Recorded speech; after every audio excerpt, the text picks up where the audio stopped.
क्या आप जानते हैं तकवा का असली मतलब क्या है? तकवा सिर्फ डर का नाम नहीं, बल्कि वो एहसास है जिसमें इंसान हर वक्त अपने रब की मौजूदगी को महसूस करता है। हर दर्द में एक पैगाम होता है, हर रुकावट के पीछे एक रहमत छुपी होती है। कभी कभी जो चीज हमें रुलाती है, वही हमें अल्लाह के करीब ले आती है।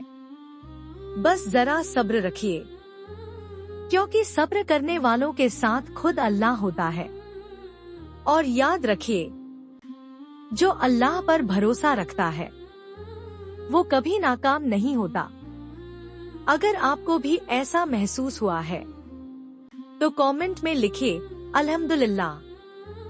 शायद आपकी एक लाइन किसी और का दिल मजबूत कर दे, किसी और की उम्मीद जगा दे। इस वीडियो को शेयर कीजिए ताकि कोई उदास दिल भी मुस्कुरा दे।